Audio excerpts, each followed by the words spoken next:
Всем привет, дорогие друзья! Как вы уже знаете, Нави начинает свой путь в Валоранте, и недавно как раз вышла новость и анонс о том, что Cloud присоединяется к нашей организации, и сегодня Кирилл у нас на связи, и мы с ним поболтаем немного о нем и о наших планах общих на Valorant. Привет, Кирилл! Привет всем!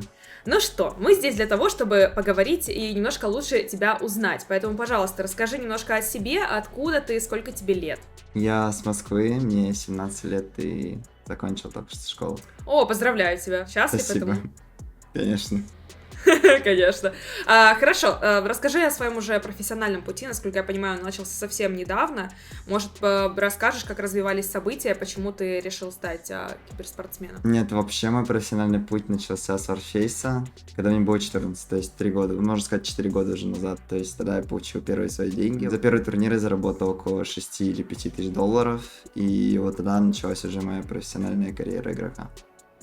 А как ты пришел к профессиональному Warface? Потому что, в принципе, 5-6 тысяч долларов это уже прилично. Ну, в общем, брат мой играл в Warface, и я увидел, что... Ну, как играются турниры. То есть я приехал на свой первый лан, я увидел, что я могу играть не хуже. Расскажи, почему ты решил сменить дисциплину? Почему не получилось с Warface? Ну, не то, что не получилось, Warface это как бы локальная игра СНГ, считай, популяризирована только на территории СНГ, а Valorant это мировая игра, здесь призовые больше организаций есть, а в Warface этого всего нет. Ну тогда поведай нам, как началась история в Valorant твоя все-таки. С самого начала мы перешли командой из Warface в Valorant, и мы играли даже на ЗБТ, мы занимали вторые места уже в финалах, играя против команды Ангела, там у него была. И так получилось, что у нас были конфликты в команде, и мне пришлось уйти обратно в Warface. Я ушел обратно, мы выиграли там 2 турнира, и потом мы опять команды другой уже перешли в Valorant, они тоже были заинтересованы этим. И тогда я уже начал более серьезно к этому относиться и уделять все свое время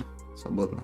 А почему именно Valorant? Почему не CSGO? Почему не какие-то другие шутеры? Почему именно вы пропал на этой дисциплине? Ну, во-первых, это новая дисциплина, где каждый будет учиться чему-то. Ну, тут нет такого, что уже все тайминги все выучили. Тут каждый день что-то новое, какая-то камера сайфера, любой скилл. То есть тут много чего нового еще я могу придумать. Ну, а в Counter-Strike это игра, которая уже очень много лет, и там ничего нового практически не придумаешь. Поэтому, да, как бы новая сцена, и здесь намного проще что-то сделать. Ну и расскажи уже о каких-то своих результатах, о достижениях, которые имеются в Valorant уже, и как сейчас твоя карьера развивается. В Valorant мы играли краудами, мы выиграли 2 челленджерса и боролись за слот в закрытой квалификации против Force, но проиграли им, так как у нас отсутствовал капитан, и мы играли, так сказать, вчетвером с тренером. Это было очень тяжело, но мы почти их выиграли, мы проиграли в финале 2-3.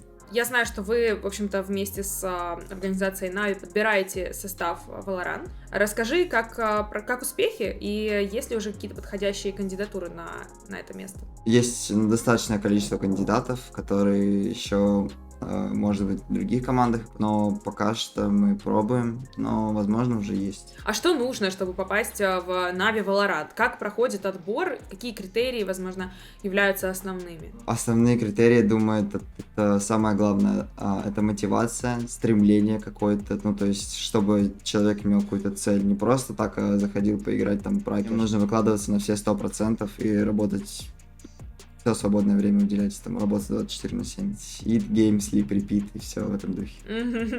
И это то, как ты живешь сейчас, верно? Да. А как же высшее образование?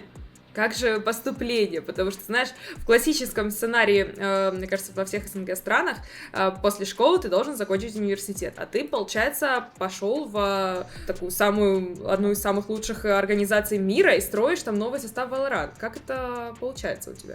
Ну, не знаю, это что-то по типу делай не как все и живи не как другие. То есть, я не считаю, что образование это самое главное, что нужно, потому что сейчас такое время, когда без образования ты можешь достигать своих целей спокойно, в общем. Нет, конечно, условно я учусь, но эта учеба никак не влияет на мой рабочий процесс. Ты видишь свое будущее именно в киберспорте, как профессиональный игрок? Да, конечно. А родители не против?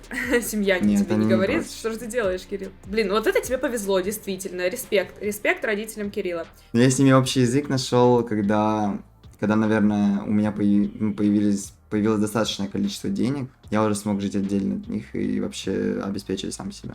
Ну да, это важный фактор. Я думаю, что они поняли, что тебе можно доверять, по крайней мере, в этом плане.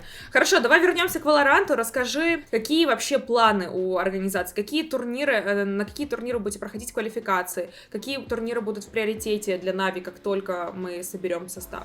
Я думаю, что каждый турнир будет для нас в приоритете. Ближайший турнир у нас будет через 5 дней. Это ВКТ 3 сплит. Мы начнем с Open Qual. Но на самом деле, это даже хорошо, что мы начнем с Open Qual. Мы сможем привыкнуть более-менее друг к другу. Ну, то есть больше игровой практики на компетитиве. Это очень важно на самом деле. И там уже будем проходить закрытые квалы, играть с хорошими командами по типу Gambit, Singularity, Force, OPG.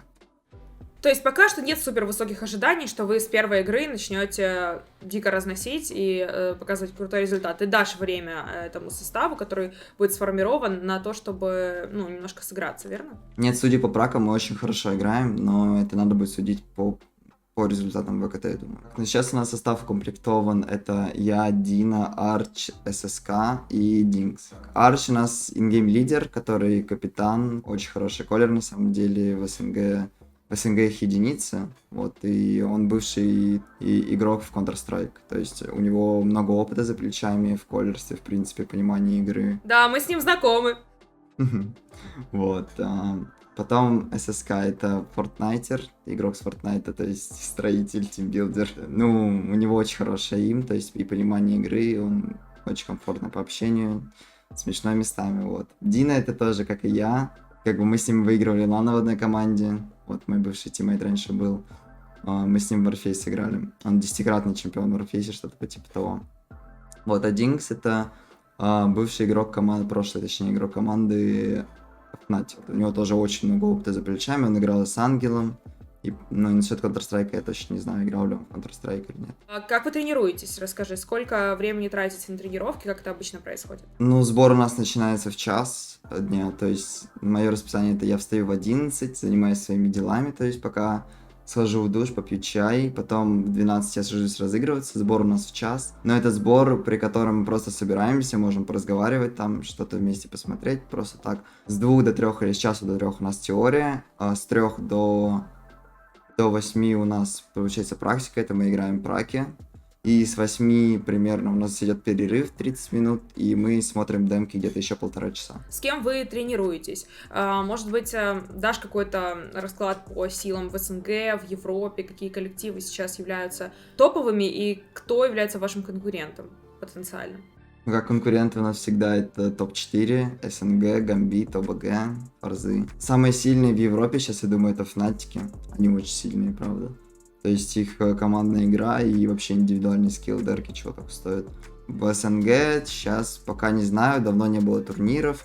То есть там был турнир, где каждая команда обыгрывала друг друга через раз. А с кем тренируетесь? С СНГ или с Европой? Нет, мы не тренируемся с СНГ, мы тренируемся с Европой и Турцией. Как ты думаешь, мы увидим в ближайшем будущем ланы по Валоранту? Потому что, вот смотри, и в Доте мы уже видели 2 лана, каких-никаких. В КСе вроде как планируется, а что в Валоранте? Потому что Ну так в смысле, Валорант профессиональный...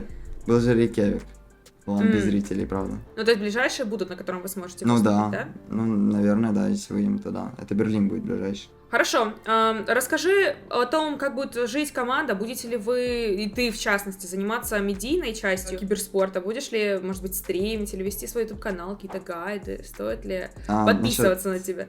Насчет гайдов я не знаю, на самом деле, потому что сейчас все свободное время я провожу за тренировками, то есть я уделяю этому больше времени, потому что сейчас нужно выложиться на 100%, показать то, чего я стою, наверное, вот.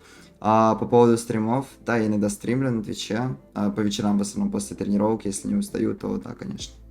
Как ты оцениваешь аудиторию в СНГ вообще? Валорант интересен нашему зрителю? Я бы не сказал особо по стримам, что он интересен, а так много количество игроков играет с СНГ, но с добавлением голосового чата, я думаю, будет играть намного больше. То есть интерес людей поднимется, соответственно. И с приходом Нави, конечно же, тоже. А что по конкуренции в СНГ, собственно? В СНГ, на самом деле, не такая большая конкуренция. То есть это вот эти топ-4 команды, и все, я думаю, остальные не супер конкурируют с другими. То есть, во сколько мы играли, вот ты играешь, можно сказать, только с топ-4 СНГ, все турниры, то есть, если куда-то дальше выходишь. Что не хватает, на твой взгляд, чего не хватает в игре? Что бы ты поменял на свой вкус, возможно, вот если бы у тебя была такая возможность? Не знаю, пока в принципе меня все устраивает. Возможно, в дальнейшем это банпики агентов будут, когда, по-моему, Рио-то говорили, что когда будет 20 агентов, будут банпики. Вот, это было бы очень интересно, потому что игроки, которые могут играть только на одном агенте, они будут уже не актуальны. И больше будут актуальны универсальные игроки, которые могут играть на разных агентах.